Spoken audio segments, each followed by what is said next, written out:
partir de 99, j'étais directeur financier d'une division, qui était la division Inox Europe. Et puis ensuite, il y a eu l'arrivée de Mittal en 2006 avec l'OPA agressive. Et là, effectivement, le système de valeur a totalement changé. En fait, c'était un groupe qui était hyper contrôlant. C'est-à-dire qu'on avait le sentiment qu'il n'y avait zéro confiance en l'être humain. Quand j'ai commencé à travailler, en particulier sur les horaires, en fait, les horaires sont devenus beaucoup plus importants par rapport à job identique, en fait. On travaille beaucoup plus longtemps, même sur des postes de 25 heures, en fait, mais on travaille beaucoup plus. Encore une fois, il y a 30 ans, on était dans un job, dans une structure. La structure a peu de chances d'évoluer brutalement, en fait. Elle évolue lentement. Aujourd'hui, les structures peuvent changer totalement en quelques mois, en fait, avec les fusions-acquisitions. On fait deux rapprochements. D'un seul coup, ce qui était bien devient moins bien, indépendamment des valeurs de chaque individu. C'est ce qu'on appelle des synergies, en fait. Les opportunités font que, d'un seul coup, on peut passer du statut où on était leader à un statut où on n'est plus du tout leader, en fait. Je ne trouvais plus de sens dans le métier que je faisais.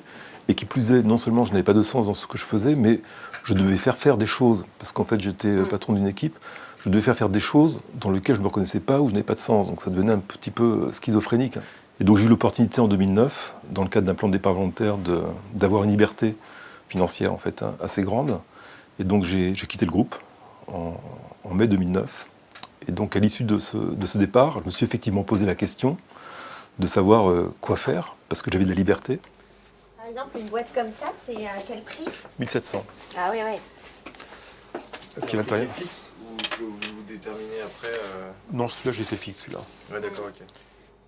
Ensuite, j'avais trois projets qui étaient plus structurés, on va dire. Le premier qui était dans l'économie sociale, en fait. Le second, c'était de lancer un business dans l'électricité. Et puis le troisième, enfin, c'était le travail du bois, l'ébénisterie, sans savoir précisément quoi faire dans l'ébénisterie, mais je savais que c'était quelque chose que j'aimais beaucoup. D'abord parce que mon grand-père était menuisier. Quand j'étais petit, j'avais touché au bois. Et d'ailleurs, aujourd'hui, quand je me présente, je dis plus facilement que j'ai eu une parenthèse de 25 ans dans la finance, parce que je le vis comme ça aujourd'hui, qu'une évolution en fait vers un métier d'ébéniste en fait. Et je crois beaucoup en fait à la nécessité de faire quelque chose avec ses mains, même dans les métiers intellectuels, parce qu'on arrive à produire des choses, on voit ce qu'on fait, il y a une forme d'équilibre. Et donc j'ai eu l'opportunité de rentrer à l'école Boulle en septembre 2009. Je suis resté 2 ans là-bas. Une formation réelle, parce que la première année, c'était 40 heures par semaine, dont 20 heures d'atelier, 10 heures, 2 jours, 10 heures debout devant l'atelier. Les premiers jours, c'était surprenant. Il y avait une certaine sélection parce qu'il y avait 400 adultes qui avaient postulé, puis il y avait 36 retenus. Ils vérifiaient deux choses, en fait. Ils vérifiaient d'abord, effectivement, qu'on avait déjà fait quelque chose avec ses mains, et surtout qu'on avait une réelle motivation, parce que ébéniste, ça fait un peu rêver, comme ça. C'est vrai qu'ébéniste, je m'en suis rendu compte après, c'est quand on dit ébénisterie, hop, on se projette tout de suite dans une forme de rêve. Or, dans la réalité, il y a des aspects qui sont assez ingrats.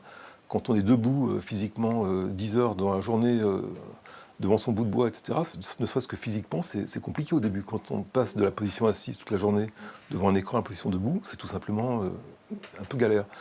Je me suis installé ici, c'est-à-dire que j'ai installé l'atelier. Donc j'ai fait tout moi-même. J'avais un peu de liberté aussi, ce qui m'a permis de prendre ce plaisir-là. Ici, c'était pas vitré. En fait, j'ai tout implanté. Avant, c'était une salle de jeu, une salle de musique, chambre d'amis. Donc j'ai tout fait l'atelier.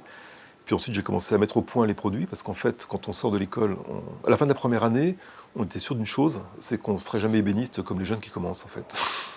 Donc il y a deux principales barrières à l'entrée quand on change de métier. C'est la difficulté d'acquisition du savoir-faire. Et il y a des métiers qui sont plus ou moins complexes, où il faut plus ou moins de temps pour acquérir le savoir-faire. Puis il y a la barrière capitalistique, c'est-à-dire qu'il y a des métiers où on n'a pas besoin de beaucoup de capitaux pour exercer, puis d'autres où il faut des capitaux parce qu'il faut de l'espace, il faut des machines, il faut du stock, il faut des choses. Aujourd'hui, j'aurais beaucoup de mal à retourner dans un endroit où je n'aurais pas l'autonomie que j'ai aujourd'hui, de dire ce que j'ai envie de faire, de penser à quelque chose en me disant tiens, ça serait bien, et puis de ne pas pouvoir le faire. Ça, j'aurais vraiment beaucoup de mal.